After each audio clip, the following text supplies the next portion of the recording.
Hello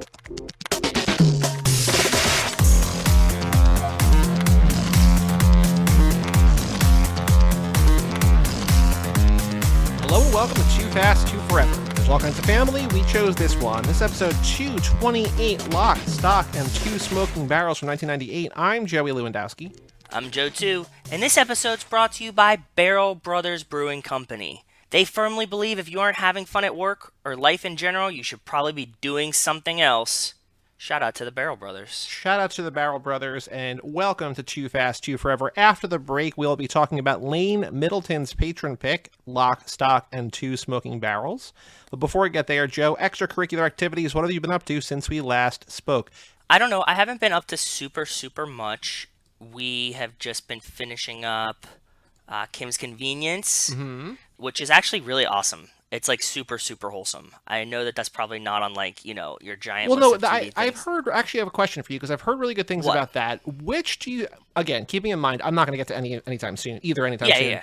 Do you think I would like Kim's Convenience or Schitt's Creek more? Schitt's Creek is definitely funnier. Kim's Convenience is way more wholesome. Okay.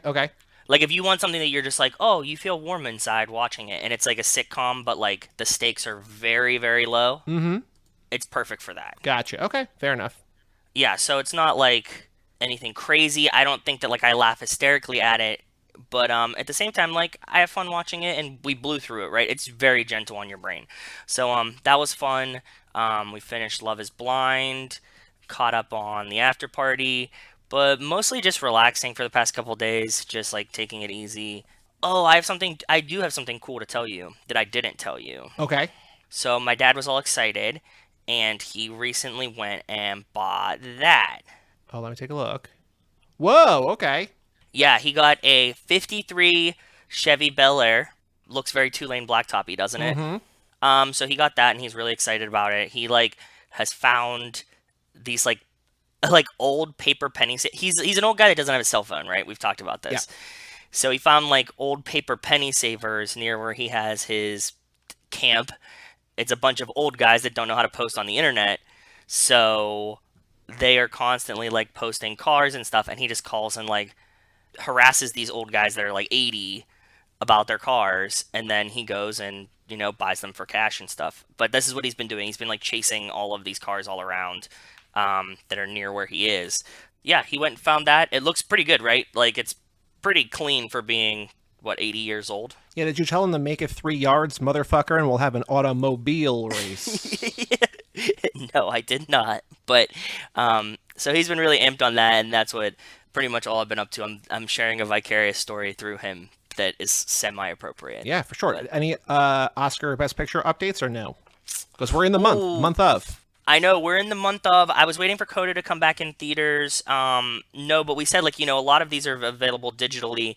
I'm waiting to see if I can get tickets for them. So that's why I'm kind of holding off. It's nothing crazy, but, like, that's why I've been, like, kind of postponing them. I'd rather see them in theaters, right? And unlike you, I missed a lot of them, so. Yeah, like, I watched the ones that I could see at home. Like, I just saw Coda at home. I watched this weekend.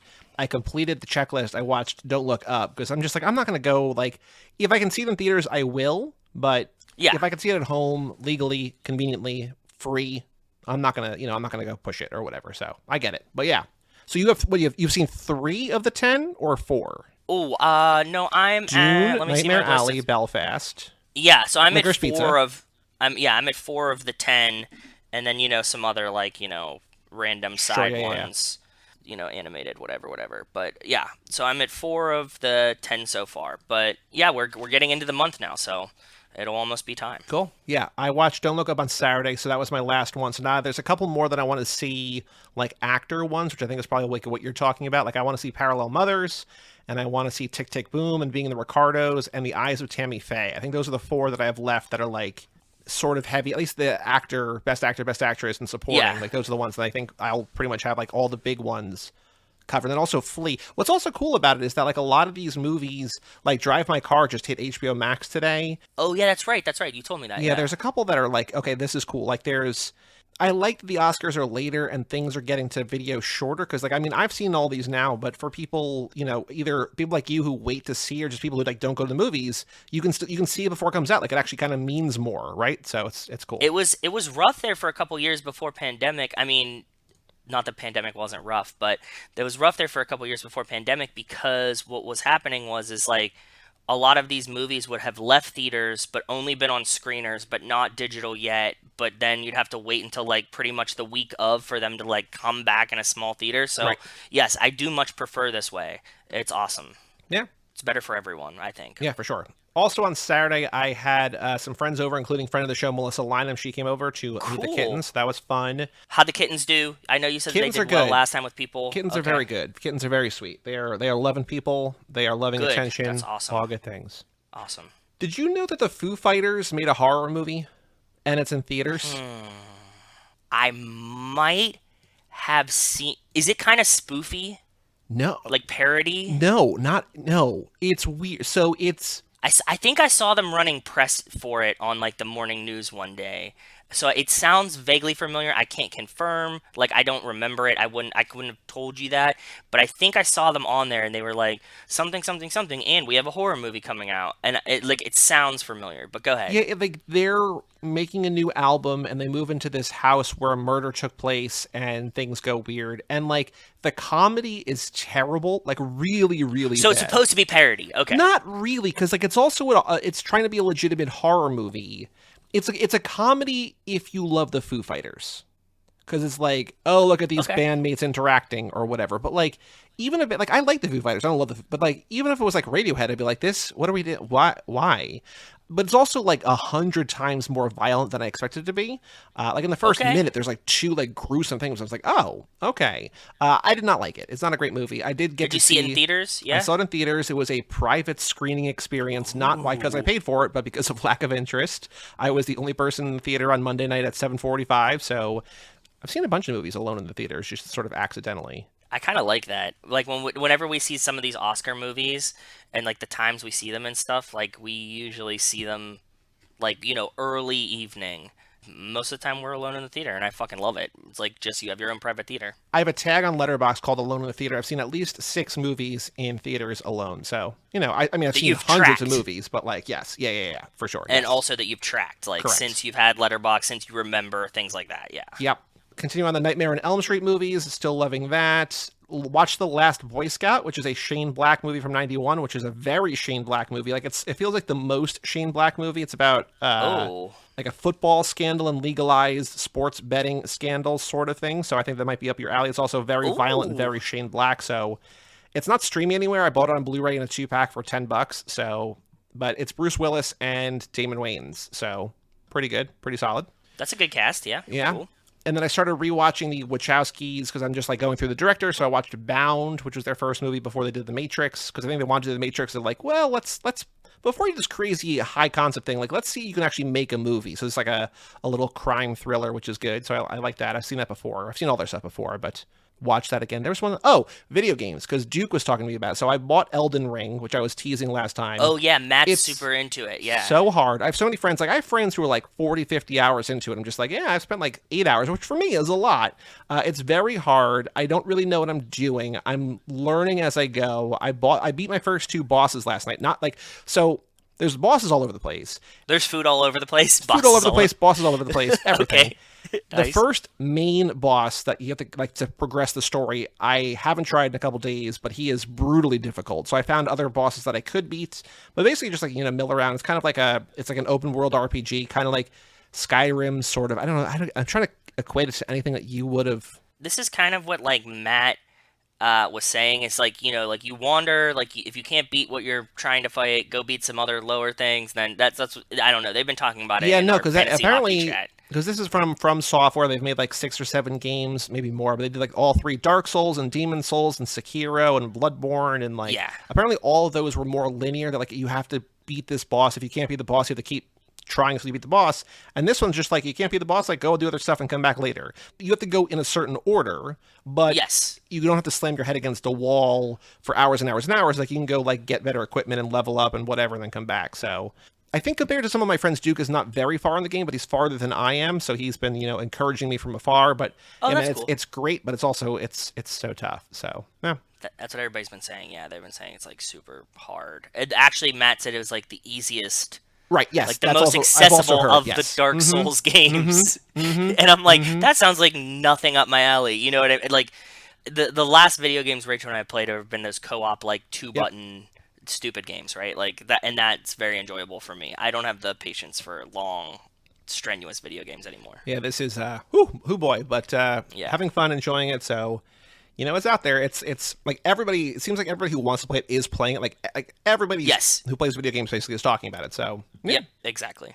Tomorrow night is the Batman, so I'm looking forward to that. We'll talk about that next week. Are you seeing it tomorrow also or Monday? Tomorrow. Yeah, I'm seeing it tomorrow as well. Cool. Yeah. We have a Patreon page, TooFast2Forever.com. Shout out to Cassie Wilson, Jake Freer, Ben Milliman, Nick Burris, Alex Ellen, and Justin Kleiman, Brian Rodriguez of High School Slumber Party, Haley Gerbies, Wes Hampton, Christian Larson, Jerry Robinson, Dan the Duke Hayden, Renato DiDonato, Michael McGann, Lane Middleton, the man of the hour for this episode, Lindsay Lewandowski, Nate Milton of the Kings of Sport, and Jessica Collins, a.k.a. Montez. On that note, I totally forgot that I did record an episode of a Lifetime movie called 10-Year Reunion with Which is Brian, out now. Yep. Which is out now. It was seriously even surprising for a Lifetime movie. So we have a lot of fun talking about it. If you like me talking about Lifetime movies and if you like Brian, go listen to it. It was a really fun one. Watch the movie. It has like ridiculous tonal shifts, Joey. Are all those Lifetime movies available on their website? Like, do they have like a streaming platform or no? You have to find it, it's on TV. I think this one was on like Amazon Prime and a bunch of stuff. Okay. Yeah, I think they have like, I have Lifetime Movie Network, but I don't have like on demand for it. I think. This one's on Prime and Tubi and Vudu. Yeah. Yeah, so it's pretty much everywhere. The thing that I was wanting to tell you about, like you were saying, like the Foo Fighters. At one point, this movie just becomes a horror movie. When it starts, it's very strange. It's like, people go back. We're all in high school reunions again, like the after party. And like when people go back, like weird shit happens. And then it takes like a horror movie turn. And it also takes like, it's strange. But anyways, it was a lot of fun. Cool. Oh, I have one other recommendation. I have it written down here that I forgot to do the other one. But a new Apple. So as we're recording this, the after party about to wrap up season 1. We both recommend that. But there's a new Apple series there's 3 episodes out, I think. Yeah. With the 4th coming out on Friday called Severance. Have you heard about this? Have you seen Severance? I've seen the banner for it on Fire TV. Okay. Yeah. It's Adam Scott. It's kind of like Charlie Kaufman-esque, which is a compliment. Like he did like I'm Thinking of Ending Things and Adaptation and Being John Malkovich and all those movies. Like it's very supremely weird. Adam Scott is the star. Also Britt Lauer. She was in Man Seeking Woman. I love her. She's great. John Turturro's in it. There's other people that I won't spoil. Patricia Arquette is in it.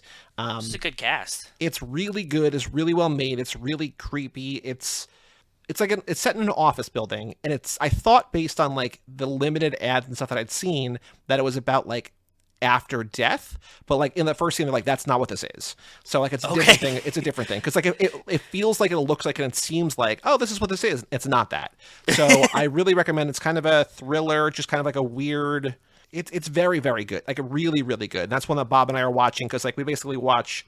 When we finish one show, we start another one every other day or whatever. And like he and I are talking like this is the first one that we've actually both really liked since like Squid Game. Like it's been like we've had a rocky kind of history. Like what I've been repeating and talking about on here is just like things have not been great, but Severance we're both really into. So check it out on Apple if you have Apple TV Plus. Yeah, we do. We borrow it from Rachel's parents, so definitely gonna check that out. That's cool. We were actually just looking for a new show now that we finished. I mean, like, we're also looking for a new show that's like Kim's Convenience level of like wholesome, gentle, don't have to pay attention to. But yeah, that sounds good too. Have you guys tried Breaking Bad? Yeah, exactly. Yeah, exactly. We have an email address, family@cageclub.me. And Joe, we have 4 emails. Well, 4 things to read. There's 3 short and then 1 longer one. So first up, from Jason Dickinson. Well, the motor mouth will not hear for a while. We'll get there in a second. But from Jason Dickinson, hey, fam, sup? What's up, Jason? How are you doing, buddy? He says, hey, fam, hope all's well. I'm doing good. F10 starts filming in April. Can you believe I'm turning 31 this upcoming Wednesday, March 2nd? Oh, today is Jason's birthday, so happy birthday. Well, happy birthday, Jason. I'll tweet him right now. Yeah. He says, P.S. The Fast and Furious podcast is getting ready to wrap its third lap. Ooh, stay fast, stay furious. Fast Family is forever. Oh, yeah, he changed the name of his podcast, I think. Now it's called cool. The Fast and Furious Podcast. Awesome. Good job, Jason. Keep it up, bud, and hang in there. Happy birthday. Then Alex sent in his pick for the... Well, he sent in a pick for next year's, like this year's laps. And then he was messaging me, and I'm just like, I don't want to do that movie. Like, it's not a bad movie, but I'm like, I don't, like, it doesn't make any sense. He's like, I still might do it. So the one he submitted, I was surprised because it's a great movie. And I'm like, this doesn't feel like an Alex pick. And then he submitted another one that's a great movie, but one that doesn't really fit. It's weird. I'll tell you about it later. And then he still like is mulling it over. So friendly reminder to the $10 patrons, I've made a post that only they could see on Patreon. Get it in sooner rather than later because we're going to start mapping out lap 11 very soon, like because it starts next month. Yes. So I want to know, I'm assuming based on the themes, most people are going to pick for next lap as opposed to the lap after. Because in the lap after, we're going to be able to do everything anyway. But I think most of the picks are going to be next lap. So if you want to get it in for lap 11, please do it sooner rather than later so I can start building things around. Please and thank you. I posted the Favorite Furious than the last week's episode on YouTube, which there was an error I had to repost it. So we lost this comment, but Jeremy Hall just says, what's up? So shout out, Jeremy. Joe, our last email is a name from a while from the Wayback Machine, but new to Too Fast, Too Forever. Subject line, finally getting started from Christine Tran. Do you remember Christine from Zack Attack? Yes, I do. How are you doing, Christine? I'm going to look up Christine Tran. She emailed in a couple times, and she was the one who emailed us about Scoob that convinced us to do Scoob, and then we did Scoob. So, but the Scoob was just a run. It was just a running promo for this show. Well, it worked because she says, "Dear Joey and Joe, okay, I have to admit I haven't actually listened to a single episode of Too Fast, Too Forever yet. I was just really excited about the prospect of listening to it and wanted to write in. I'm planning to watch all the movies first since I haven't seen a single one." But to be honest, this is not my genre of film at all, and I only got through 30 minutes of the first movie last night before taking a break. Okay. So, that's fair. It happens. 10 movies, say 2 hours on average, you are 5% through. Yeah, and at this rate, you'll finish them in like 6 months or something. It'll be okay. Wait, is that right? Is that right? No, a quarter... mile at a time. A quarter mile at a time. You're 2.5%. Yes, quarter mile... You did 1 quarter mile. You got a lot more quarter miles. Exactly. Maybe you could start a podcast where you break them down in 30-minute increments, because every other increment's already been taken, apparently.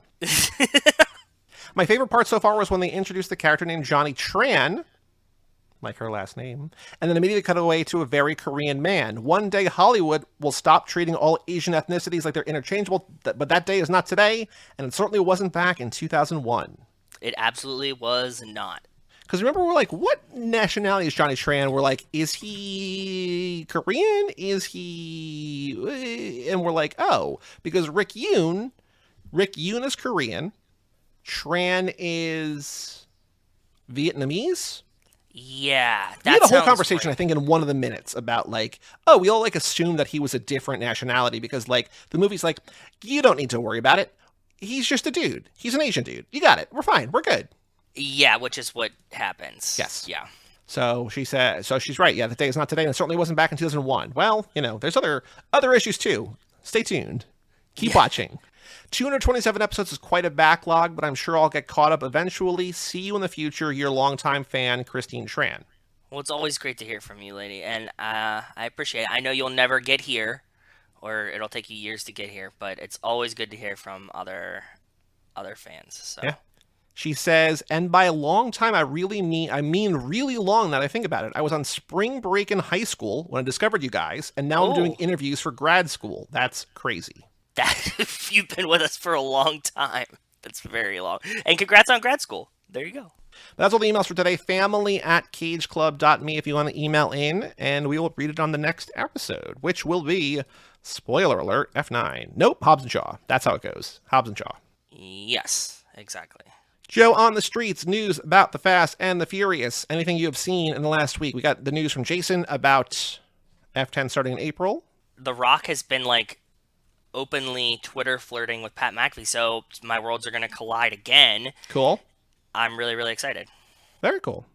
Oh, I have not really found any news of note, but our favorite movie of the year, Operation Fortune Ruse de Guerre, where Jason Statham plays Orson Fortune, and Aubrey Plaza's in it, was delayed and no longer has a release date. So not really Fast and Furious news. I don't even know if we'll cover that on the show, but I don't think there's been any surprisingly little. I mean, again, it's only been a week. It's only a week between these episodes, but like I always sort of assume something will pop up, right? And it didn't. So Yeah, same. It's like that's why I always find like adjacent stuff, but like, I guess we're gonna get more soon as they start shooting. now, is Dwayne Johnson in F10? The answer no, but he might be on Pat McAfee soon. Yes, exactly. So still no, but no. Before we do the Fast and Furious minutes, we have the Endgame Season 1, Episode 2. So this is, after all, on Hulu. Hulu's just been slow to the uptake, I guess. But Fairy Tale Wedding, the episode Fairy Tale Wedding. Joe, what do you think of the Endgame? Again, this movie's like very TV. The show. This movie. Well, it is very TV because it is TV, but yes. Exactly. Again, I don't mind it. I'm curious to see where it goes. Like, I'm intrigued. I'm not like, you have to watch this. I don't think that it's bad. I don't think it's necessarily great. It does have some Fast and the Furious feel to it, though, right? How so? In this episode, we got a kidnapped child. She feels very ciphery in the I'm running everything type situations. And, like, I'm 7 steps ahead of everyone. So, like, in that, I'm like, oh, this is pretty cool. You know what I mean? Yeah, I could see that, I guess. I think it's just kind of an icy, mysterious woman villain without real clear ambitions or motives. Yeah, yet. But it feels like this one's going to get flushed out. They're leaving us like a lot of clues that like there is something at play here. Yeah, okay. That's not going to be, well, maybe at the end of the runtime it will be 9 hours of us not knowing what Cypher's doing. Well, I can tell you it's not going to be 9 hours of me not knowing what Cypher's doing because I will not be... When she did the password on the bomb thing that was Isaac Bigby, I was like, what the fuck are we doing? Like, what is this? What are we doing here? It's just... because we don't know who Isaac Bigby is, right? And the woman's just like, it was my mom. And it's like, well, we didn't know that. I don't want to piss on anybody's Wheaties, to use your phrase. If you're enjoying the Endgame, if you like the Endgame, please continue. But Justin Lin, as far as I can tell, he did not direct the second episode. He's probably, around sort of in the background somewhere, but... I'm going to be happy when we switch over to Young Rock, and once we switch over to Young Rock, I probably will not be continuing the Endgame. But, like, if you say, oh my god, it got so good, you could draw me back in just when they think I was out, pull me back in. But, I don't know, man. I'm not feeling it. Yeah, I don't think it's fine. It seems like a show that's not really for you. I'm not sure who it's for, though, because, like, I'm surprised that you like it. I guess it's just, it's like, to me, it feels like my grandma watching NCIS or something. Right, which I think is how you described it last time, but just like, there's just other stuff. Yeah, that's totally fine. Yeah, it's network TV, not cable fodder. The Rotten Tomatoes, which, again, I'm not a huge fan of Rotten Tomatoes, but they praise her vampish performance as commendably campy. They say the show is too contrived and silly to justify its labyrinthine structure. It's just like, what? It's complicated. It feels like to be complicated. And it's just like, we're so smart. Like, we have all the answers. It's like, well... I don't even think it's so smart. I think they're just drawing out a long story that has many bits and pieces. It is... Every outlet is the chain in the show, right? Like, you're keeping all of the bits and pieces. Again, not the worst thing I've seen. Just don't love it. But I will watch one more episode for next week, because I think Young Rock starts the week after. So we'll pivot to that. But, just in case, keep it going. Briefly. One more, because I don't know how many there are. 13, it looks like. So, yeah, We were saying last time that maybe episode 2 will be better because they didn't have to, like, set so many things up, right? But, like, also... a lot of TV shows' second episodes are bad because the first episode has like the excitement to bring you in, and the second episode kind of has to like reestablish what it's doing to people who didn't watch the first one. And I don't know that that's necessarily as true anymore in the streaming era, where it's just like, oh, I didn't see it, but like it's on Peacock, it's on Hulu, I can just watch it before, right? Like it's not like where before streaming, it's just like I missed it, I don't have it on my DVR, I guess I'll just watch and try to catch up. So like it's not like that anymore. But second episodes, I think, are usually less good. So maybe we'll bounce up for the third.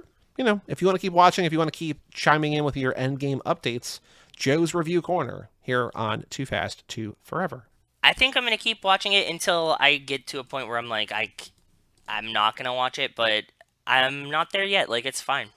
I think if I knew it was like a mini series and if it was fewer episodes, I'd be on board. But I think, like, because I don't know how you how would you adapt this to a second season? It just becomes like a thing that's not about the thing. It just becomes like a global ambition, like want to take on the world kind of thing. It's like, well, it'd be better if it was more contained. You know what I mean? So Yeah, makes sense. is it because it's a series? It's not a mini series, just a series. No, so. it could optimally go on forever, you know?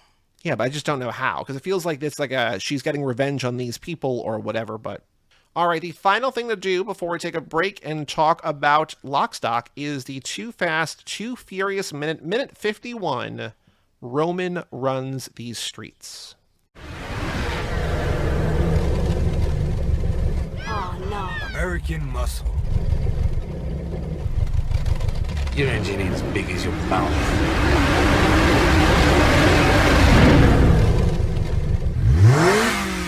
Gotta smoke him. Gotta smoke him. Gotta smoke him. All right, here we go. It's all right, baby. I'm gonna handle this. Handle it. Ready? And go!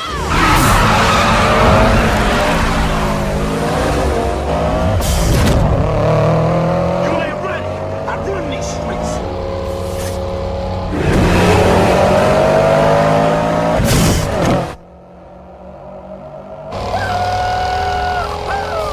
Run me wrong.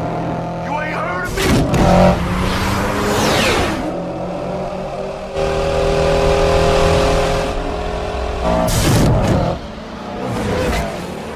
In this minute, Roman and Fabio continue their pre-race rituals. Tej gets ready to begin the race before Suki walks over and gets things started, and they're off.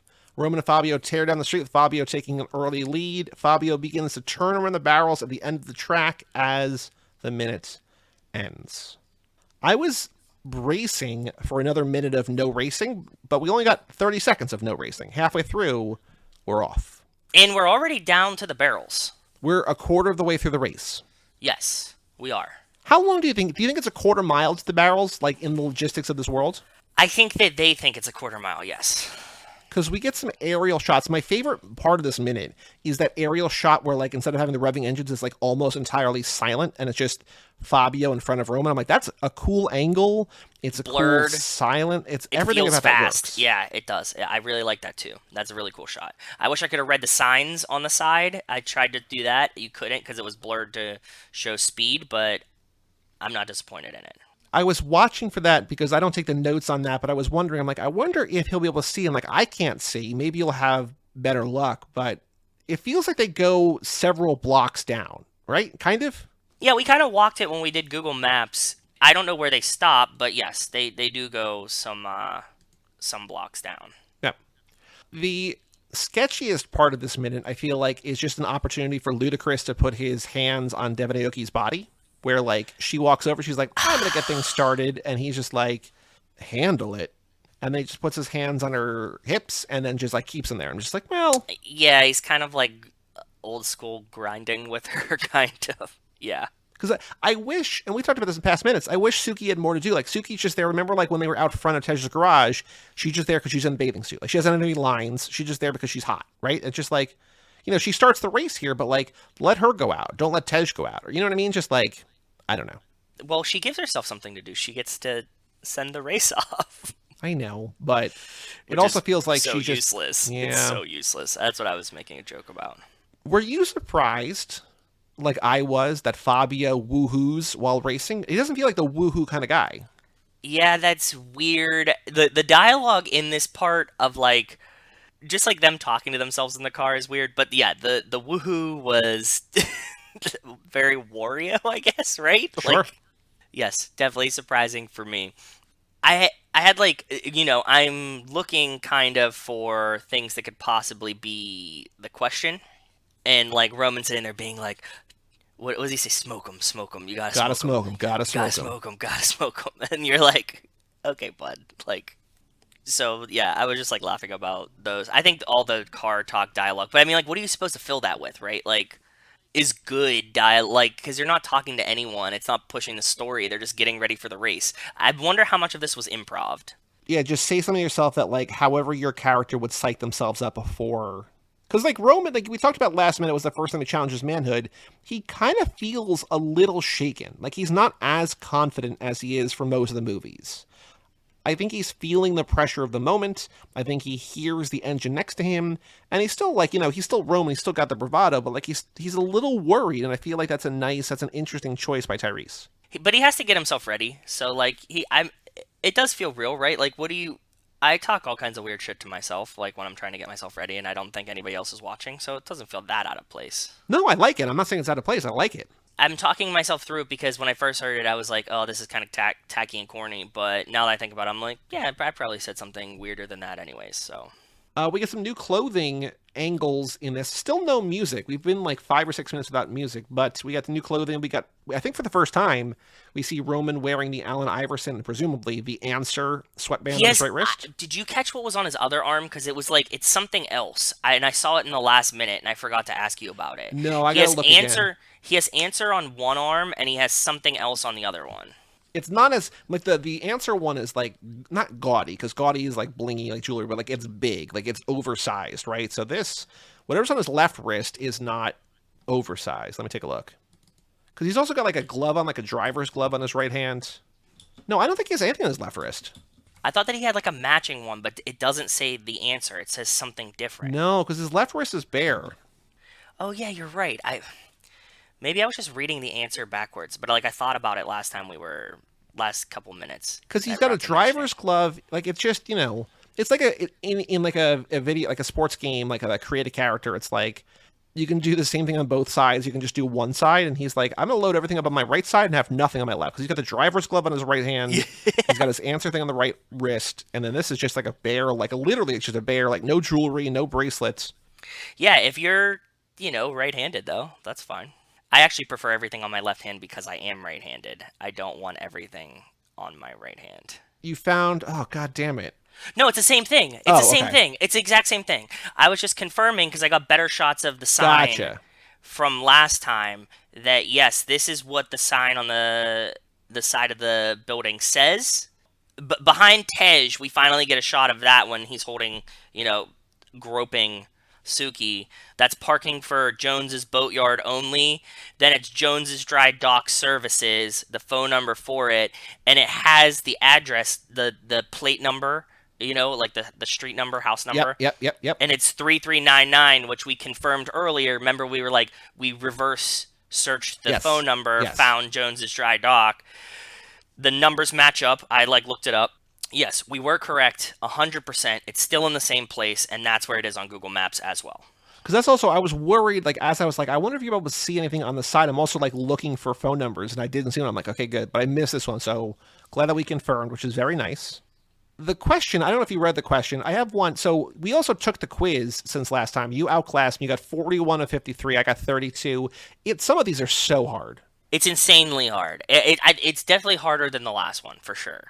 In a bullshit way that I was saying to you that we probably said, oh, we got ways you can logic it out or whatever, but oh God, it's so difficult, some of these questions.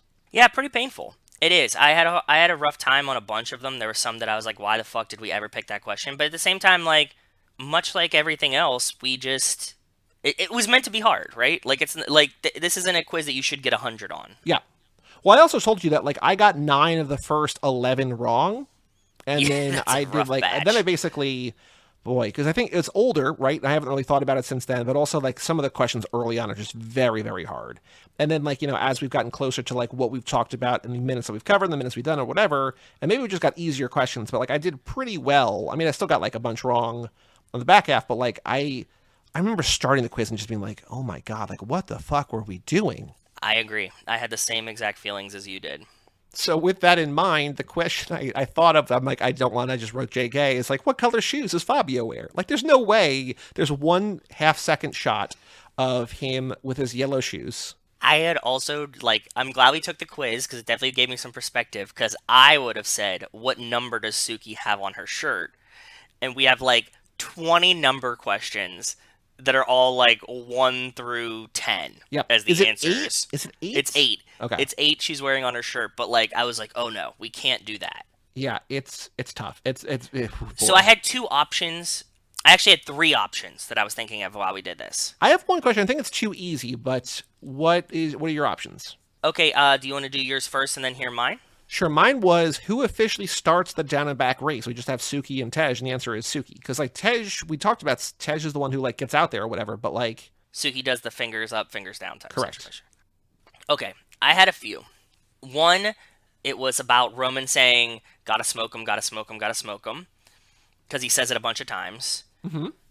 Two, because we get a great shot of it, Fabio is wearing, like, a big oval jade ring. Yes, which doesn't seem to fit for him. You know what I well, mean? Like I think to a certain extent, he's got the hair. He's just like kind of like a hippie dude who's into cars. Like I think Fabio is an exercise in contradictions. I don't think he's a woohoo type. Maybe he's a Wario, like you said. But I also, it just, I'm not surprised by Fabio. Fabio is an interesting dude. He does some stuff with Jade. He's a complex character. Yeah. And then the last one, which I think is more kind of above board of how we do this. Does Fabio go around the barrel on the left or the right? Oh. Two answers, and he goes on the right side of the barrel to make a left. Because he's coming down that way. Which I think is counterintuitive. If I was driving, I would have gone down on the left side and made a right. Just by natural things. And because it was flipped, it made me uncomfortable, and that's why I noticed it. Why would you go around from the left? Because he's on the left-hand side? In my head, like when you're thinking about like making a you're making a turn, I think naturally you would go from around the right. Are you saying? Would you say if you were him, you would go from the left because he starts on the left-hand column, or just because you always assume that when you're going around that you always go from the left to the right? I think I would go from the left to the right, but yeah, now that I'm thinking about it, I don't know. That's why it's confusing to me because there's not two lanes, right? Like it is a two-lane street, but they're racing. Right. So, like, if I had the option that it's, like, one road, and if I could go around and make a left or make a right, I feel like I would have made the right. Maybe this question's easier than I thought. I don't hate it, because I think it's like mine in that it's not difficult, not supremely difficult, but also will make you wonder, be like, wait, I think I know this, but I don't know for sure. Yeah, is that cool? And then it's the most common basic answer. So, like, you might overthink it yourself, like me. Is that okay? I mean, like, I'm down to do a different question, but that's just, like, along the lines of yours, and because we just took the quiz, it feels like we need a two-answer yeah, we yes need a or mental no. breather, even though I feel like most of what we've been doing has been kind of like a mental breather. Like definitely, like, the middle of this quiz is easier than the beginning of the quiz, but... Yeah. It's never a bad thing to have more. Okay, so when Fabio makes the turn at the end of the down and back race, what direction does he take the turn in, right? Also, I guarantee you, we're going to take this quiz and be like, I don't fucking remember. And we're going to be like, I think we thought this was an easy question. And like, we're not going to remember that it was an easy question. When Fabio makes the turn at the end of the down and back race, what direction does he take the turn? Starts on the left and turns right, or starts on the right and turns left, which is the right answer, right? I was going to go, like, goes around the right side of the barrel. But yes, both of them make sense. I think that they're saying the same things. I'm also glad that we did it because I messed up I had 2 errors in the quiz where I just didn't have an answer. But I learned that Google will automatically give us points retroactively. Like, we don't have to go back. So, like, it just knows what you input. So I'm like, okay, cool. Oh, so when you changed it to make it have answers, then it just said, like, it boosted our scores? Yep. Oh, that's cool. Nice. Which is how it should do, because, like, it still has the input, right? But yeah, exactly. Do you have anything else to say about this minute? I think that just because it was like a lot of racing, I was trying to read behind them, couldn't as much, and I'm happy with that. Cool. All right, then let's take a break and let's come back and talk about Lock, Stock, and Two Smoking Barrels.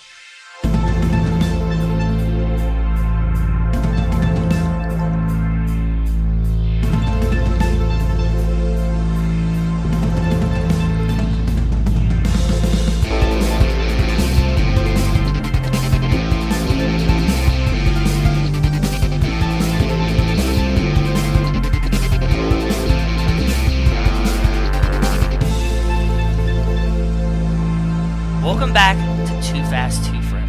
This is episode number 228, Lock, Stock, and Two Smoking Barrels. This episode is brought to you by the Barrel Brothers, and you may be asking yourself, what is a Barrel Brother? What does that name even mean? Simply explained, it's two brothers-in-law that had a common goal of brewing barrels of beer for the world to enjoy. Shout out the Barrel Brothers. Well, shout out to the Barrel Brothers, and shout out once again to Lane Middleton for supporting us on Patreon and for picking this movie this lap. It's probably one I actually don't know if I might have, because this is Jason Statham's film debut. Did you know that? No, but it feels like it. I did not know that was officially it, but it feels like it. So it's his film debut. Also, we talked about in the Transporter trilogy when we did those with Mike that those are the ones where people were like, oh, yeah, he's a star. He can lead these things. But it feels like this movie starts with him as a street vendor, right? He's a hustler. Yeah, Yes. it looks like he's about to run like 3-card money or something, right?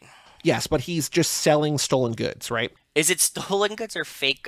Either or, both. He's saying they're stolen. So I guess if that's what you're admitting, that's probably not the truth, right? He's just like, yeah, they're stolen or whatever. But, with prices like this. But that's a job that he actually had. So he worked as a street vendor growing up, I guess, in London or in England, whatever. So he's believable in there because he did that to earn money. So He was a street vendor? I didn't know that. Mm-hmm. That's really cool. We were talking with Mike, like what I was saying was like you talk with Mike about how like the Transporter's like, oh, we can lead movies, but like here from the very beginning of this movie, you're like, oh no, like this guy is charismatic, he's handsome, and Awesome. he like is charming, right? And just like maybe you can only do this, maybe that's like, just because you're good at one thing doesn't mean you're good at like all sorts of things, but like he's great here, you know what I mean? So like He's a performer for sure. Like Yeah. even acting as a street performer / street hustler, whatever. Yes, you can see that the charisma is there. I absolutely agree, and I think this was like one of the most awesome like intros to a movie because you just get Jason Statham doing Cockney puns, trying to hustle. It was cool down the line. Yeah. Oh, and I will say, by the way, that if you want more explanation of the Cockney, because it's all just like the way that, and like it's something I'm really only familiar with because of Guy Ritchie movies and also Don Cheadle's character in the Ocean's movies. But it's like instead of saying like face or whatever, they'll say place because it rhymes. Like it doesn't make any sense, but it also makes perfect sense.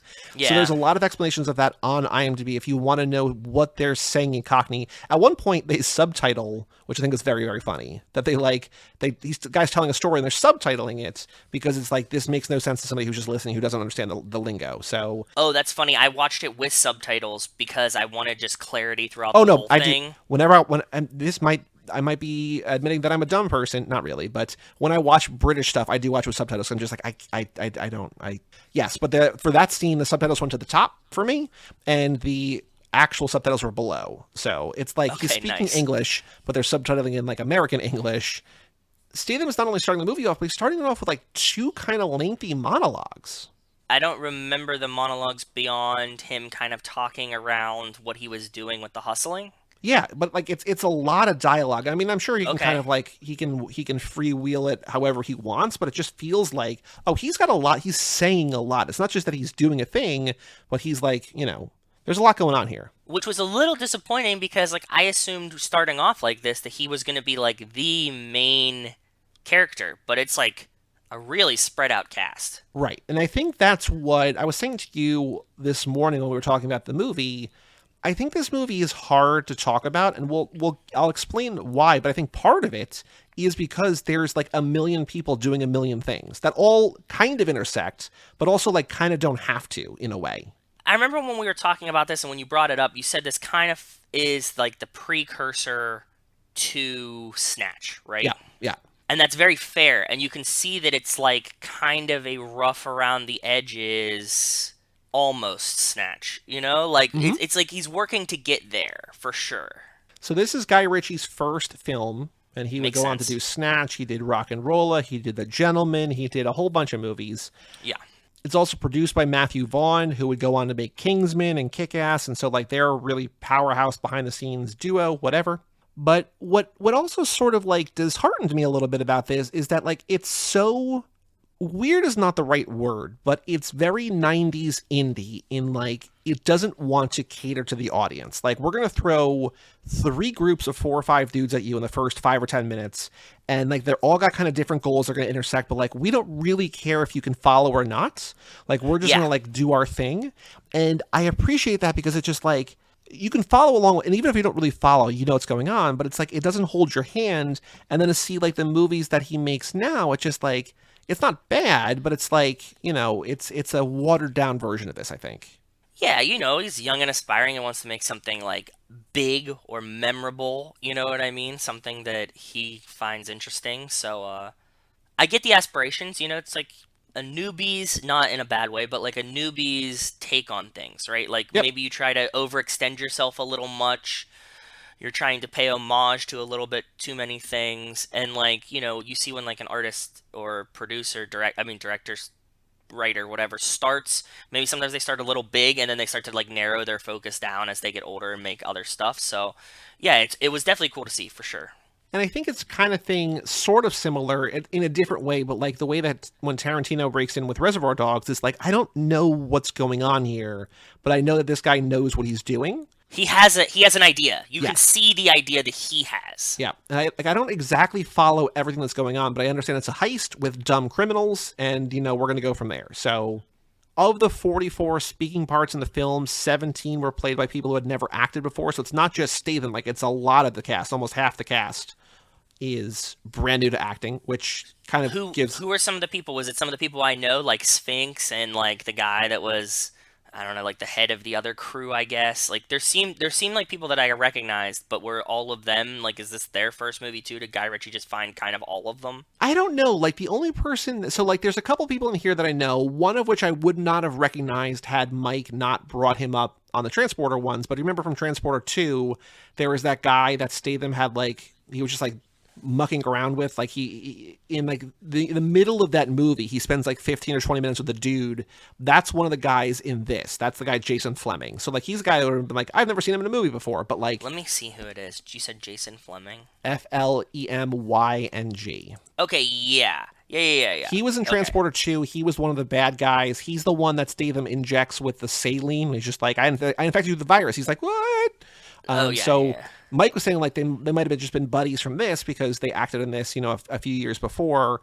I didn't know him from other, like, he might be in like a million British things. I don't know. The only person I think I recognized was Sting. Yes, so I didn't recognize Sting till the last scene in the movie when they're both sitting in the car, like after pretty much everything, before he like makes him walk to the bar or whatever. Because he's not stingy in a way. Yes, I agree. And in amongst all these British dudes that kind of all look like fatter, taller, skinnier, shorter versions of Sting, it was very hard to pick him out. But with no help at all, when he's sitting in the car, I like looked at the side of his face. I was like, Rachel, is that Sting? And she like looked it up and she was like, yeah, that's Sting.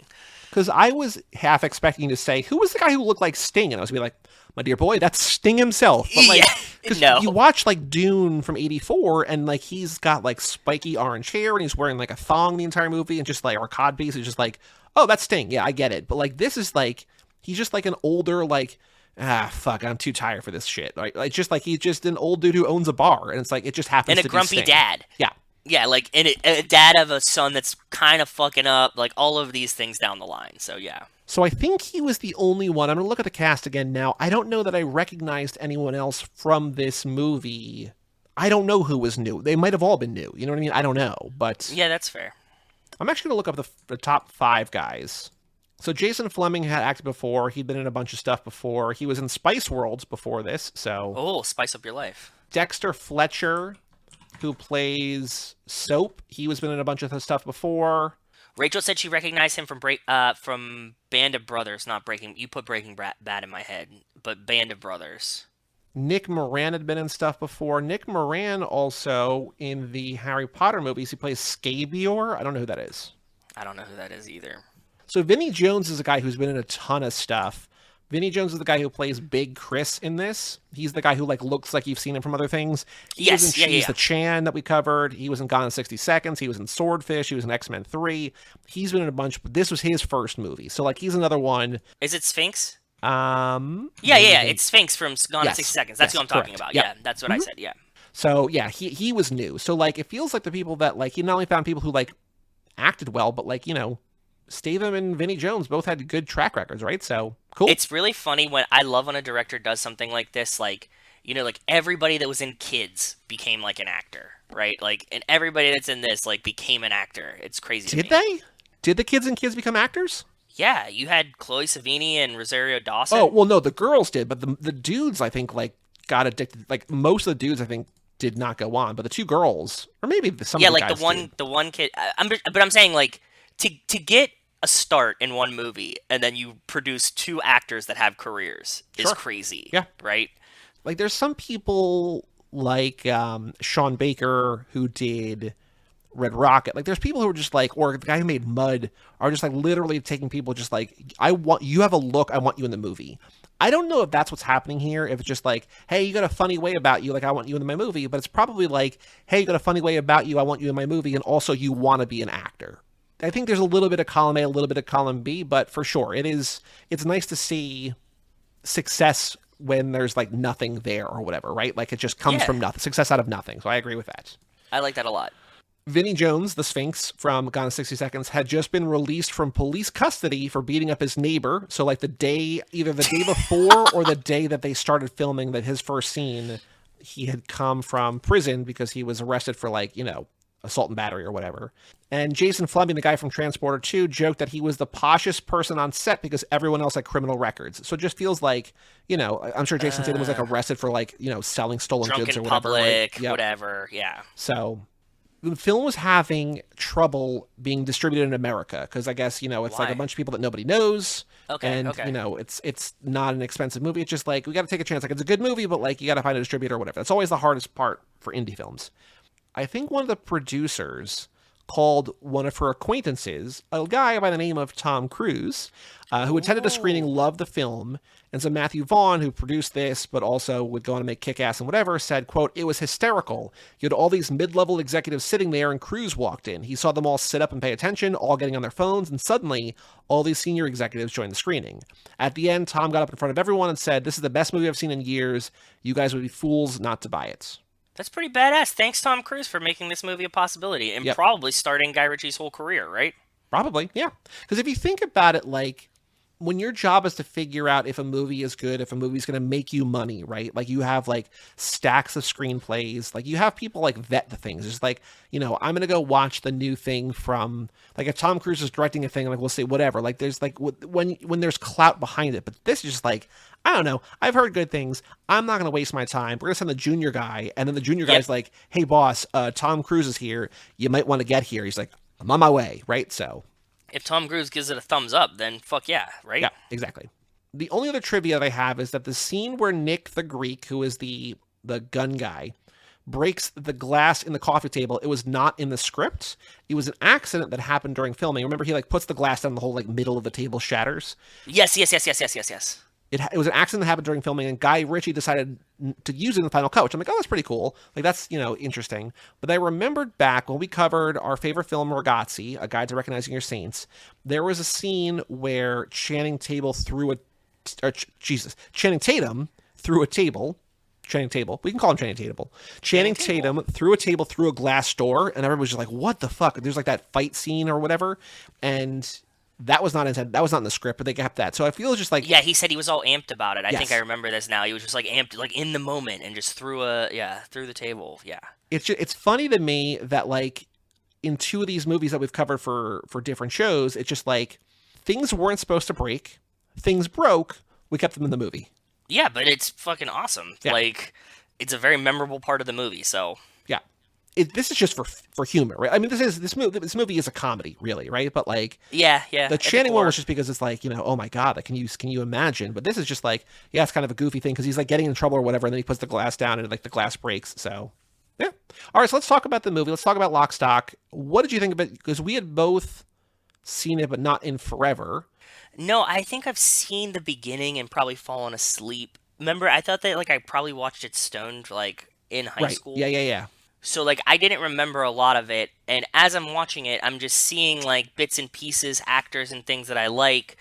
I really did enjoy it. I'm really glad that I finally, like, sat down, gave it a wholehearted, attentioned watch, and then the whole time I'm thinking, like, oh, man, I can't wait till he, like, figures this shit out and makes Snatch. Yeah. Right? Like, that's what it felt like to me. It was just, like, it felt like what do you call, like, when you write up, like, the first draft of Snatch. Sure. Yeah. Because I don't mean this as that much of a criticism. I don't know how good this movie is. I really like it a lot. I think it's very funny. It's messy in ways that I think is what you're saying. It's just like, it's not it's not the best version of this. And like it's going to get bad eventually, but it's going to get good before it gets bad. It gets kind of predictable and whatever. But like I agree with you fully. It's just like I like this. I don't love this, but I know that this guy is going to have something great in him very soon. Yeah, and I can see the potential and the sparks of that, right? Like in different parts of this movie, like there was lots of like little bits and things and jokes, the Cockney and like the even the like the film, like the feel of the film in the sense of like how it was washed. You know what I mean? Like this kind of thing, like the tone and the coloring of it. I was like, okay, you're getting it. Like this is what we're achieving. So like I could see glimmers of greatness, and I Yeah. was like, okay, cool. Because I think what's tough about this is that like a lot of what happens, it's telling a serious story, like a crime story, but it's also a lot of it doesn't matter because like it's a lot of just people fucking up, and like that's kind of the fun part of it. You know what I mean? And like it's so interconnected, right? Like for it being so separated of like there's so many characters and there's so many different cliques, and then like they're all connected is like okay, like shouldn't there be some bits like do we really need the I guess for like the very final part, but like the two guys stealing the old guns? Well, like that's the through line, and I don't know like so the plot of this movie, as best as I can understand it, is that Go ahead. there's a high stakes poker game. And they got a ringer. Yeah. When they get there, they're like, oh, like he starts doing really well, but they don't realize that the game is rigged because there's like cameras on the table and like there's somebody with a microphone in the other room or whatever. He has like a tapping device to Yes. tell the Hatchet Harry the Hatchet. Which one is it? Hatchet Harry or Harry the Hatchet? I don't remember, but yes. So he gets into this like what he thinks is a great hand, and he keeps betting and betting and betting, and then he loses, and suddenly he owes this like very bad dude $500,000. Yes. And so they need to find the way to make $500,000. They're going to rob their neighbor, blah, blah, blah, all this different stuff. In the end, even though they have the money, they get the money stolen from them, but they're left with like these very old muskets that have been like throughout the movie. They're like, oh, these are actually worth like 700 grand. So like, you know, None of the hoods know how much these guns are worth, right? Like that's the whole point. Is it like the guy's like go steal all the guns in the house, and they're like okay, they go steal all the guns, but they like don't get those ones, and they finally or like they got those ones, but they sold them for like pennies because they're like, why did you want the old guns? Like you wouldn't even use those. They look like muskets. yeah, they say like, I want to look cool. I want to look intimidating. I'm like, this isn't going to do it. But nobody at any point of the movie understands what the value of these antique guns are. And it's actually really funny. Those two guys are funny when they're like robbing that house. And the guy's like, look, like their house is full of antiques. Take whatever you want. Just bring me the guns. And he's like, okay. And then he's like, these guys are poor. None of their furniture is new or anything. And it's like all antique furniture. Yeah. And it's like, yeah, it's just like there's a lot of idiot criminals out there, right? Like this is what it's just showing. Right. Which is very funny. And like another move, like whenever you're able to like successfully combine comedy and crime, it's very, very good. Like Snatch does it better, I think. I also think In Bruges kind of combines comedy and crime in a really good way. That's come out like 2007-ish, maybe. So like sort of significantly after this. Like, because it's not like cringe. Like, you know, sometimes like you watch me like, I can't, like, it's just, they're too dumb. Like, these are dumb in a way that like is fun. And I don't know how to And describe endearing. it. But like, yes, it's just like, oh, you're so dumb. Yeah, exactly. And it works. You are a product of a bad school system. Yeah. You know what I mean? Like this level of like dumb to where you're like, oh, I mean, like it's not really your fault. You're just really dumb. Like, Yes, exactly. At the end of the movie, after they have this money, because there's people get killed all the time. There's like all these back and forth, like, you know, shootouts and stakeouts and all this different stuff. And all these people die, and like the money and the guns and the weed and everything keeps going back and forth. And they have the money at the end, and we think that our guys won. And they instead get robbed. But they're like, okay, we got like yeah, because it's like they get a tip from their neighbors. which the neighbors that they were going to rob in the first place. Like that was the whole plan. They were gonna rob the neighbors, but then the neighbors are gonna rob these guys that like grow weed that are just like college students. So they wait until they rob them, then they rob the neighbors that had just robbed the college students. And they're like, okay, cool, the plan's going well. They get all the money and all the weed. They have it at their house. They're like, we're gonna go to the bar now to celebrate. We'll just lock this shit up. Which, by the way, weed is fucking smelly. So, like, that was my biggest gripe with Right. the movie, is that, like, they're carrying around, like, you know, kilos and kilos of weed, and they put it all in one apartment, and it's like, you don't expect them to smell, like, your whole fucking building is gonna reek like weed, right? Because they're like, this is super grade A hydroponic weed. Well, we just talked with Josh about how that whole movie, Fate of Fury, should smell like fish because of the fish truck, and like here, you know, the whole movie Yes, should yeah, smell like weed, exactly. and it doesn't, right? So yeah, it's a common problem, I guess. Yeah, definitely is. But then, like, okay, so like when they lock it up, the one guy's mad about the guns, right? I think he's still mad about the guns, or is he mad about the weed? He's mad that they lost the weed or whatever. Everybody's mad about everything. Fair. It's genuinely hard to keep track of like what people are mad about because, like, again, everyone in this movie to a certain extent is an idiot, right? Like they're all either underestimating people, or they're just bad at things, or they don't know the value of things, and they're all fucking up constantly. Yes. Eventually, like, he gets pushed through the wall, and they're like, all of our shit is right next door. And so they go to steal it back, and then the guy whose weed it was comes to steal it back from them, but then Sphinx shows up and actually steals the money and realizes that it was because it was with them that he was probably going to pay the boss back, so he takes it to the boss for them, and it's like, hey, they had the money, like, they were going to pay you, so, like, when I went to collect, it was just there, and I brought it to you, and he's like, okay, cool. Yep. Yeah. So in the end, though, when they get robbed, they are left with the book that's like, hey, we have the money now, which I know is what you really want, but the guns that you have, like, you might not be able to get this value because they're stolen, but, like, Sotheby says they're worth, like, $250,000 each. Meanwhile, they had sent one of their friends to throw them off the bridge, like, just, like, dispose of them. Yeah, because he said, like, oh, we paid, like, $700 for these. And they're like, well, that's the only thing that ties us to the crime. Like, go get rid of them. And he's like, but, like, we paid $700 Yeah. for these. And they're like, okay. Meanwhile, like, because the fence was like, I want $700 each, or 700 quid each, and they're like, well, like, we're not gonna do that. Like, they, like, what?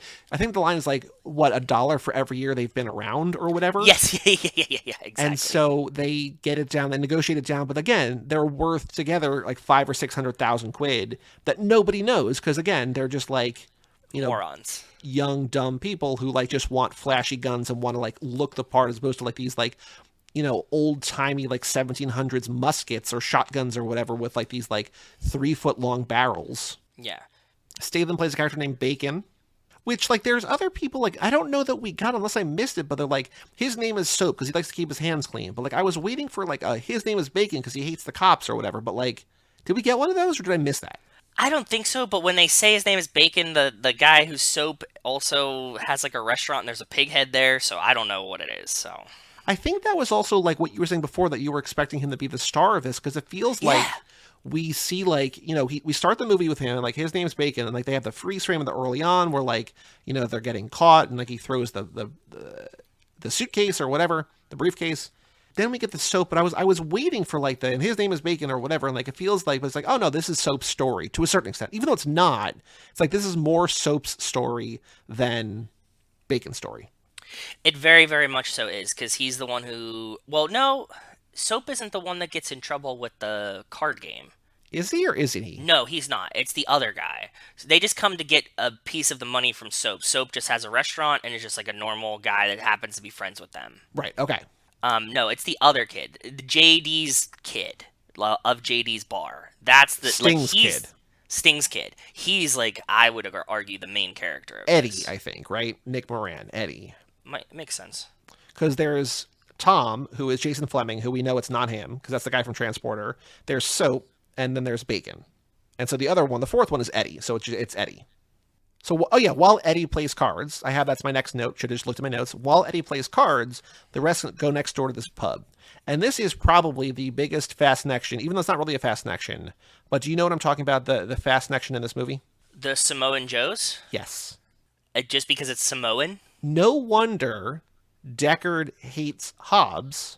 Oh. Because clearly this is all canon within the universe, that this is Deckard Shaw, and he wants a cocktail, and he gets this, like, fruity Samoan He's at a beach tiki drink. bar. It's a tiki bar. Yes. So, like, they're like, can we have a cocktail? Or, like, can we have a drink? Like, I want a good drink or something, is what he says. And he gets, like... He says, it's a cocktail, you ask for a cocktail. Because this is the only quote that I copied. no, I asked you to give me a refreshing drink. I wasn't expecting a fucking rainforest. You could fall in love with an orangutan in that. And the barman Yes. says, you want a pint, you go to the pub. He says, I thought this was a pub. And he goes, it's a Samoan pub. Yeah, which doesn't make any. There's no beer at all in this tiki bar, like not even like a beer in a bottle, like a Red Stripe or something. At a certain point, when a bartender, like when you have a guy come in and like he orders a drink, you get him a drink, you spend the time to make this drink for him, and then he's an asshole like this to you. Just like, no, man, we're out of beer. Sorry, man, last one, no more beer. I don't need your $3 on your no tip. Get the fuck out, right? So like, you want a beer, go to a pub. They might have beer, but they don't have beer for Statham. Yeah. Okay. I did think that was a really cool fast action, but the other fast action kind of a roundabout fast action that I was very curious about is, I think, after they rob all the guys, they are like, oh, like, tie them all up, whatever. And one of the guys goes, okay, you spend time with Handsome, and like, whenever you're done with Handsome or whatever, then like, meet me at the car. And like, Jason Statham was standing there. I think he was talking about the other guy, but And he not like, Handsome Rob. but he was close, right? Yes. Mm-hmm. So I was like, oh, that's really cool. Well, I think, it's the same kind of thing that like people wrote in about or said to us on Twitter or whatever, that like canonically, the Italian Job apparently now exists in the Hobbs and Shaw universe, right, in the Fastiverse.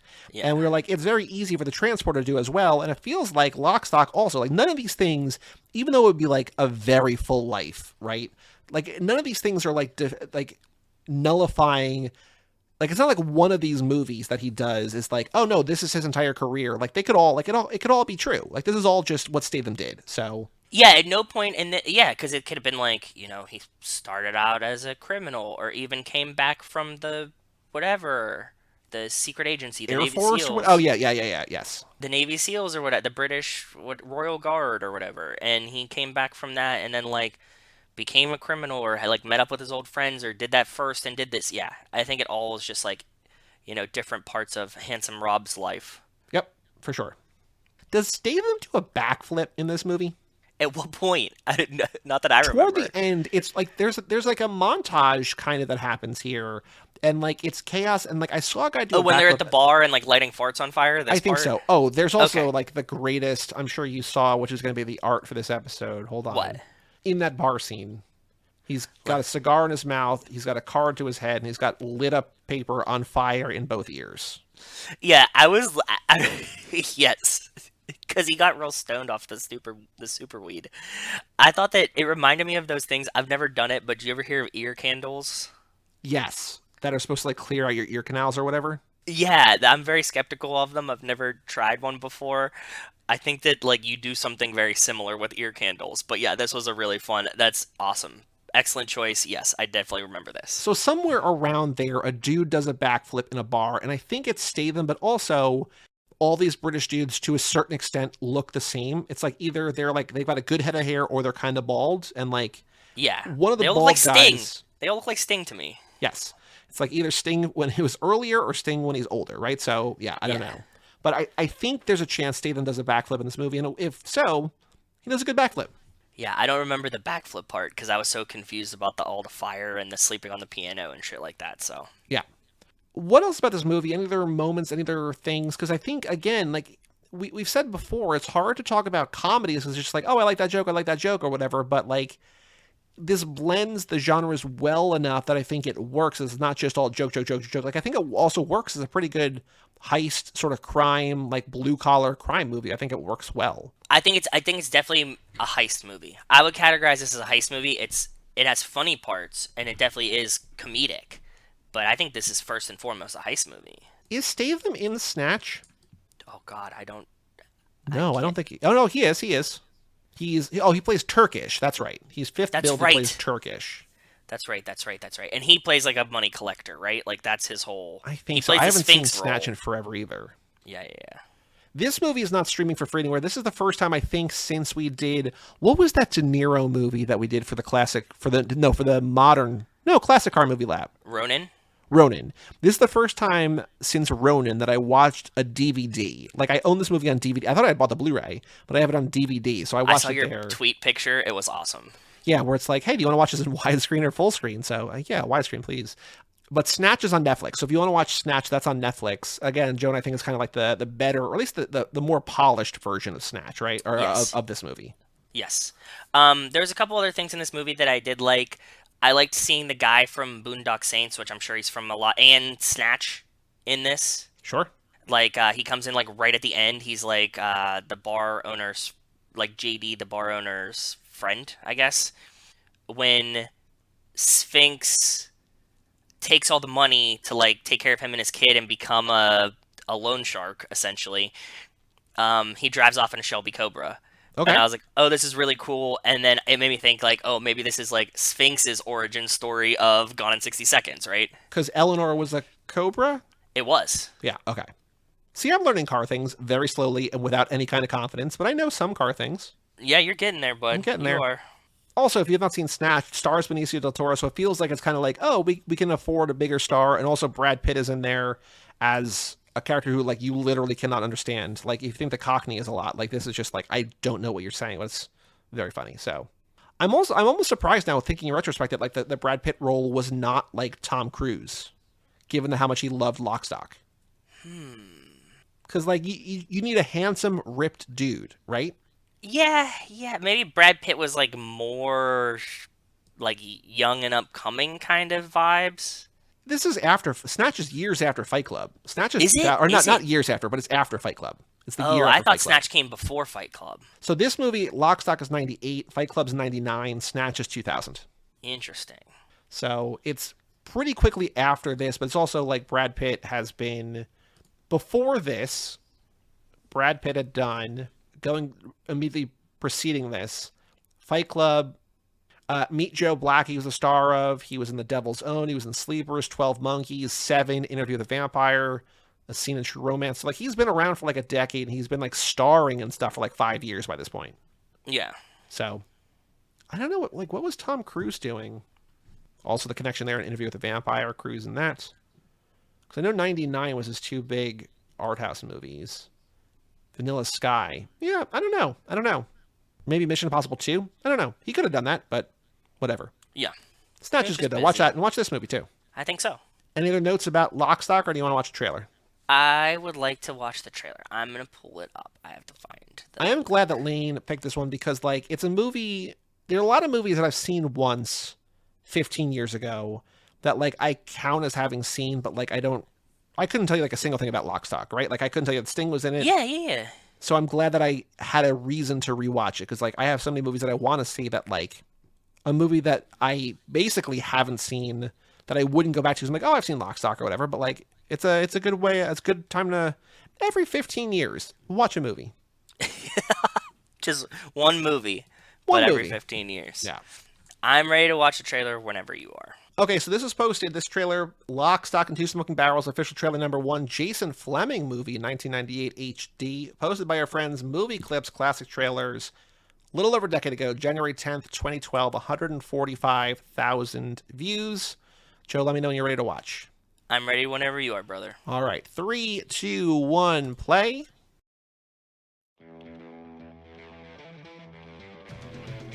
Ska Films was cool.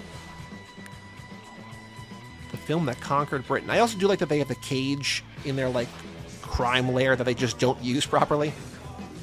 Yeah. They're like, they leave it unlocked all the time. Oh, don't be silly, Dad. I wouldn't have anything to do with that. There's Sting. It's also very late 90s to have poker be like a core, like this is like a year after Rounders, right? Like it's just like poker's Yeah. cool right now.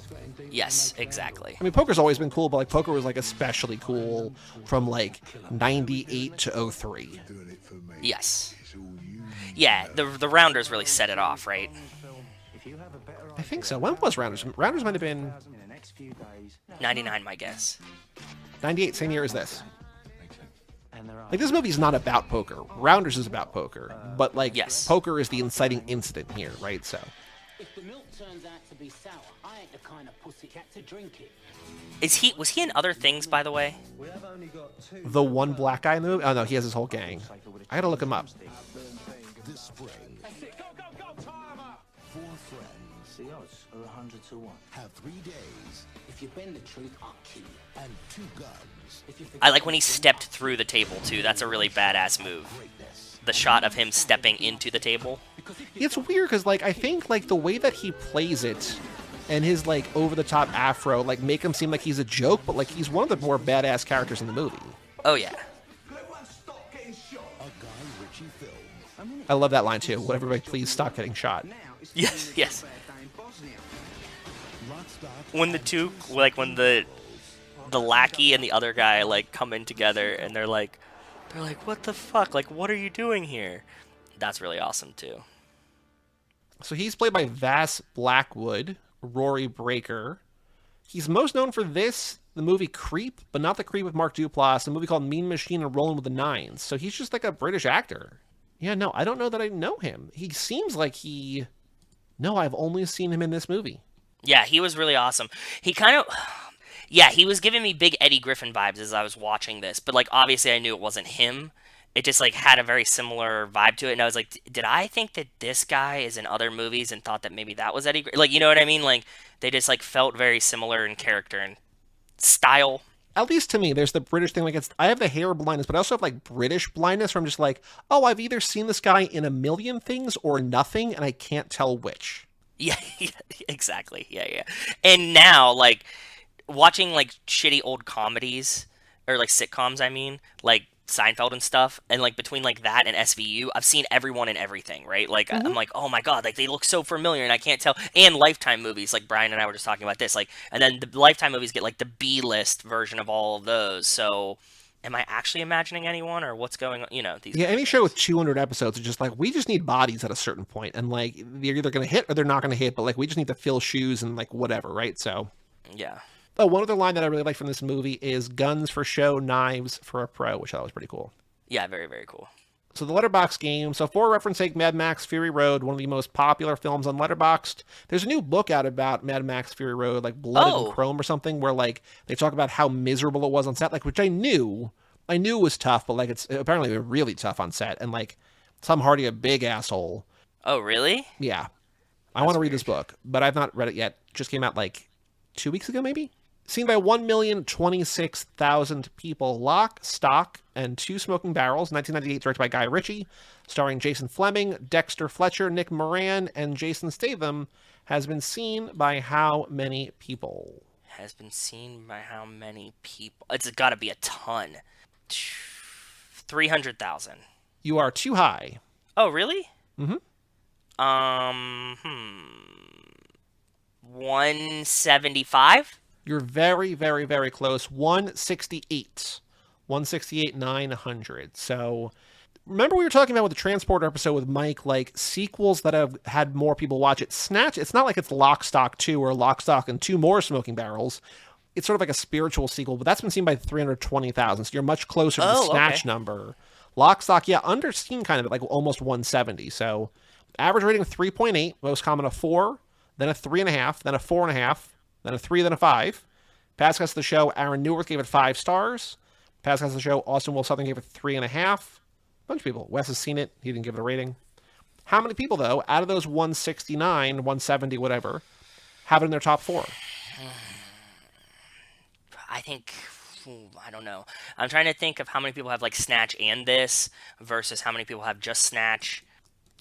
How many do you think, Milo? Did you hear him yelling? No, and I wish, like, I edit out usually because, like, it's usually just, it sounds like you're yelling at nothing because Joe's cat Milo talks on most episodes. And, like, I can hear him sometimes on here, but, like, it doesn't show up in the recording. I don't know why, but... Oh, I'm sorry. Yeah, he no, just, don't like, be sorry. It's just I wish he was there. He doesn't show up. Yeah, like as I was thinking, like you were like, how many? And I'm like, how many is it? And he's like, squeak, squeak, and like walks by. It's like, so okay, let's go with Milo's 22. That's what it sounded like. He guesses 22 people. Yeah. You are way too low. Okay. Milo, I was gonna guess. Yeah, of course. Yeah. 175. Well, you are still way too low, Joe. You idiot. Okay. 350. Still way too low. More. 600. Still too low.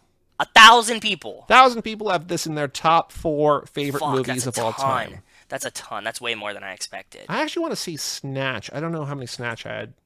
Snatch has 3,300 in the top 4. People love these movies, man. Yeah. We're going to Slevin at Calevra 1. I don't know. 5 stars. Fourth watch, the most quotable film of all time. Adore this to bits, I'm telling you. And then Slevin went on to rate this 4 more times, all 5 stars. So Slevin had lots and lots. Because, like, with 1,000 people, I'm just like, I got to find somebody who's reviewed it a bunch, who loves it, and we're going from there. So, Slevin, whose picture is Scratchy from Itchy and Scratchy, has Lock, Stock as his 3rd favorite movie of all time. His top 4, you can get all of. His number 1 is a movie I referenced in this episode that is in some way sort of similar to Lock, Stock. Reservoir Dogs. Reservoir Dogs, number 1. Boom. Great clue, dude. On it. Okay. Number 2, his number 2 movie is another British film. Okay. I don't know if this was this guy's first movie or not. Let's see here. No, definitely not. But it's one of his earlier movies. It is a zombie film. British zombie film, not Shaun of the Dead. Shaun of the not Dead. a comedy. No. Okay, fuck. That British zombie movie. This guy has made a bunch of films. He's definitely a director you know. We have not covered any of his movies for any of our shows. British zombie movie from the early 2000s, which is I think there might only be one of them. That's hard, though. I'm not a big zombie movieer. I like, what is Dracula? Like vampires? I'm a big vampire guy more than zombies. Twilight, of course you are. Yeah, exactly. Hop on, Spider Monkey. Okay, zombie, British. And not Shaun of the Dead. Fuck, I can't get Shaun of the Dead out of my head. Correct. And it's not like Dawn of the Dead. Is it Dawn of the Dead? It is a movie that spawned at least one sequel, though. Is there more than one or just one? 28 Days Later. 28 Days Later. I was going to say, Beautiful. in honor of Batman, the Batman opening at theaters tomorrow night, it stars a past Scarecrow in Cillian Murphy. Okay, cool. And then number 4 is from 2010. It is, I wonder. I would think that this is, a lot of people consider this one of the best films of the 2010s. It's from a director that we talk about a lot, even though I don't think we've covered any of his movies. Can I take a wild guess? Mm-hmm. Is it like Bong Joon-ho, and is it like Snowpiercer? No. But I don't know if these movies have anything in common. I was going to say, like, yeah, you're close, but I don't know that you are close. But it's a acclaimed director and a great movie. We have talked about in this episode, not really talked about, but I have mentioned by name 2 of his other movies, both from the 90s. And both of those movies have the same star. It's not another Tarantino movie, right? Nope. Okay. But you're closer than you were with Bong Joon-ho. You mentioned the Wachowskis? Nope. It's not them. In the back half of this episode, recently, talking about Lock, Stock, I mentioned 2 of these movies for 1 or 2 specific reasons. It's not the movie you're trying to guess. We also... Is it a Tom Cruise movie? Nope. We also talked about this in the Transporter and the Transporter 2 episodes because of a quote from this movie. There is a Spider-Man in this movie. There is a Spider-Man in this movie. There is a cannibal in this movie playing 2 roles. That's a huge clue. Is it Split? No. Or Glass or one of these ones? More acclaimed director than that. People like M. Night, but they're just like, yeah, whatever. I get it, yeah. There's some M. Night hate out there. Acclaimed director, one of the best movies of the 2010s. Mm-hmm. I think on a lot of lists, it was like this movie and The Tree of Life, starring Brad Pitt. And one of the Spider-Mans is in it? Is there like a Spider-Man, the character Spider-Man, or no, like one of the Spider-Man actors is the second star of this movie. Fuck, I don't know. Tobey Maguire. Wrong Spider-Man. Andrew Garfield. There you go. Right Spider-Man. 2010. I don't know any of his movies, but none of them. The only one I know is Tick Tick Boom because Rachel's been talking about it, and that's a new one.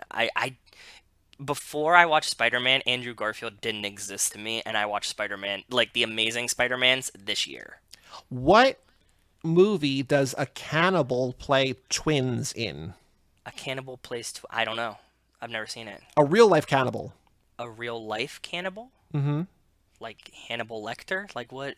No. Do you not know this story? You must know the story. No, I don't know the story either. Tell me. I will tell you. I'll try to get you. This is based on a true story, this movie. Over 1 million people have seen it on Letterboxd. 19,000 people have it in their top 4. What else can I give you about this movie? A big hint. Justin Timberlake in this movie. The Facebook? The Social Network. Okay. And a cannibal? Armie Hammer plays the Winklevoss twins. Fuck, that's right. Sorry. A real life yes, cannibal. I do. A real life cannibal. Oh my god, yes. I was like, there's no way that you did not know that story. I do, but and you're right. This is one that I've gotten wrong a couple times. You're right. People love this movie, and I don't think it's that great. That's the problem. Like, it never resonates with me when you're like, people love this movie. It's so acclaimed, and then I'm like. And I also forget that fucking what David Finch did. David right? Fincher, yep. And the reason David I Fincher mentioned did it because he did Seven and he did Fight Club, which I both mentioned because of Brad Pitt around the time of these movies. Yep. Great clues. I agree. But I need to rewatch The Social Network to see what everybody was all hype about. I remember people loving it when it came out. I watched it. I was like, okay, cool. Movie about Facebook. And Justin Timberlake played a cool character for like 6 minutes. And then like I totally forget that everything else about it. I will watch The Social Network at some point because it's one where the people are just like, this is the best movie I've ever seen. I'm just like, I have the same issue. Did you have the same feeling that I did? It's the same thing that I feel about a lot of Fincher's movies. I'm like, I think this is great, and it leaves me feeling empty and cold. So like, I don't know. You mean empty and cold because like afterwards, like you don't remember it, or like it no, gives, like it's like just that's like the emotional response. It doesn't emotionally affect me. Yeah, it does not, or it does give you an emotion. No. Okay. Because empty and cold could have been the emotion that you got from it. You know what I mean? I think that's like what he's trying to do or whatever, but like, yeah, I don't know. But it doesn't resonate with you. Correct. Well, I don't know. It's just like, I think you're going for something that like, yeah, I guess that's a way of saying it. Like, it's just whatever you want me to do or whatever. It's not working for me. It's okay. That was, oh boy, I did not get this guy's name right. Slevin. Oh, lucky number Slevin. Not in the top 4. Which is a great fucking movie. By the way, Clever can I get my Road. pitch for Lucky Number 11? Sure. Excellent movie. If you like Lock, Stock, if you like Snatch, that's a slept-on one. I just made Rachel watch it this year, and she also loved it. Great movie. Really, really, really enjoyed Lucky Number 11. Directed by Have you Paul seen it? McGuire. Yeah, a long time ago. If you like these movies, I feel like at the time, Joey of the time that saw it when it came out would have been like too highbrow for it. No, I loved it when it came out. I think. Did you? Okay, cool. Yeah. Because it's just Snatch, Lock, Stock, Lucky. It's all the same movie, right? It's just like wacky. It's Snatch heist. for like dumb Americans, kind of, right? Yes, yeah, exactly. But also in the end, fun, right? Like Sure. if you just go into it as fun, it's fun. Josh Hartnett, Morgan Freeman, Ben Kingsley, Lucy Liu, Bruce Willis. Lucy Liu, yep, and Bruce Willis, yep. Well, shout out to once again Lane Middleton for Yeah, picking thank you, Lock, bud. Stock and for supporting us. Lane, you got another pick. Wait, the Lane? No, Lane has not sent his pick yet. So Lane, give us your pick for laps 11 or 12, and we'll do that next time. But thank you for making us watch Lock, Stock. It was enjoyable. Next week, Joe, as teased, as mentioned, Hobbs and Shaw, Deckard Shaw, back from this movie. Ooh, I'm excited. Any other thoughts about Lock, Stock or anything? No, that was a good one. Thanks, Lane, for picking it. And I know that you probably didn't know that like I hadn't seen it or didn't see it coherently. So I appreciate you putting it into the limelight for my eyeballs. Yeah. For all things Too Fast, Too Forever, go to cageclub.me, facebook.com/TooFast2Forever, or at TooFast2Forever on Twitter and Instagram. Email us, family@cageclub.me. Check out our Patreon page at TooFast2Forever.com and our store at TooFast2Forever.shop. You missed the pledge drive, but if you subscribe to the Patreon at $5 a month or above, you might be able to twist my arm and Brian's arm, and we might mail a DVD to you. We'll find out. Autographed. Signed copy. Woo. Signed copy. I'm Joey Lewandowski, I'm Joe too. and we'll tell you all about it When we see you